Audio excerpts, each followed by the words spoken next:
All right, what is up, fellow health enthusiasts? It's Jared with Infusion here for another video. This one is going to be on proteins. Everybody loves protein, especially when you're trying to get them gains, bulk up, build that muscle. Obviously, you want that lean muscle. So let's dive right in. First, we have our sources of protein. We'll just cover that real quick.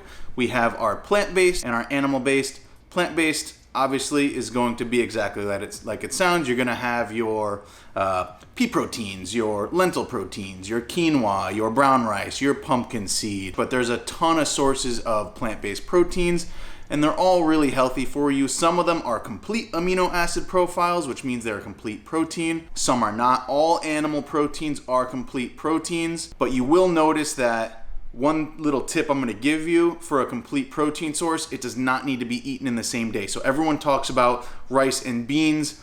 Together they form a complete protein. This is a fact, but a fun little nugget of info is you do not need to eat them at the same time. You can have beans for lunch or dinner and rice at the other meal, and your body will still convert them and use them as a complete protein. So it does not need to all be eaten at the exact same time. Fun little fact. So when you are eating an animal protein, focus on organic and grass-fed. You do not want to be eating conventional animal meats whenever possible.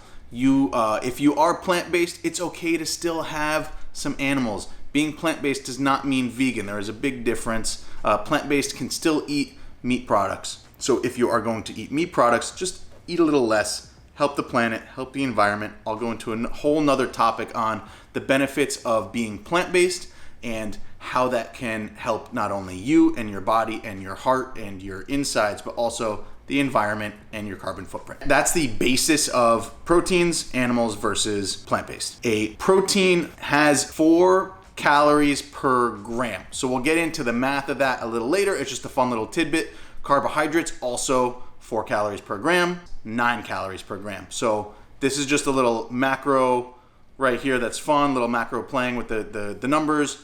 When you're checking your macros, when you're going through building a meal plan and all that, you want to just keep in mind that carbs and proteins together, both 4, fats 9. So it's just something to know. So what do proteins do? They form antibodies. They create enzymes. They're good for maintaining your muscles, helping a healthy appearance. They are a very important part of your body, but you do not want to eat too much because that can cause issues. So what's a solid number to be at? Because I know everybody, oh bro, I need my gains, man. I gotta get swole. So yes, I know. We all want our gains. We want to preserve our muscles or build lean muscle. That's the goal. Everybody wants to look good naked and look good in a bikini and look good in a swimsuit. I get it. Everybody does. It's just common sense with how people are in today's society. You want to look good. You want to feel good. So it's easy to do that. But what you want to do is focus on eating the right amount of protein for your body and your lifestyle. So if you're sedentary, and this is all going to be based on your body weight, how much, a simple little math equation here. I know, oh man, I hate math. I know, math, here we go. But it's required. So let's say to make this simple, we're just going to use a 100-pound person. If you weigh 100 pounds, how much should you be having based on your activity level? So if you're sedentary, it should be 0.4 per pound. So you would be eating, if you're sedentary, are not very active, you would be around 40 grams of protein a day. If you're active, you want to be around 0.6, which would be 60 grams of protein per 100 pounds of body weight. If you're a competitive athlete, you want to be around 0.75, which would be 75 grams. If you're a light bodybuilder, you'd be at 0.85, which would be 85 grams. So that's a general guideline for where you want your protein to be to maintain your muscle mass. If you're growing, you can increase that a little bit, but you don't want to overdo your protein because this can cause problems in the body. What it can do is, it's pretty simple. It can cause bad breath. It can cause dehydration. It can cause diarrhea. No one wants that. It can lead to gout. It can cause kidney damage.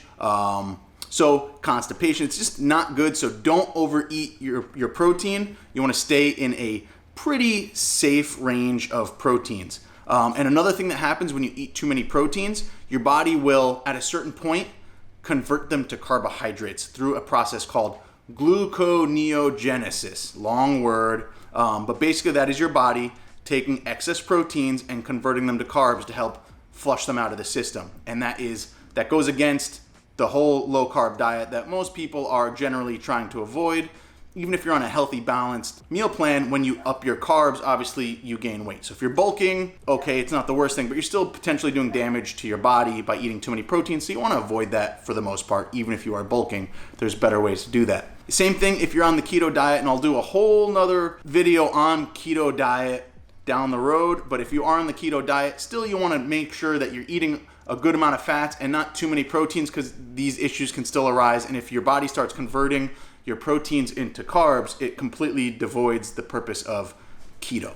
And then one other thing is the balance and health of your protein intake. So here's a little more math for you. If you're, you want to be, and I did before a simple calculation of where you want to be, but this is a little more macro based.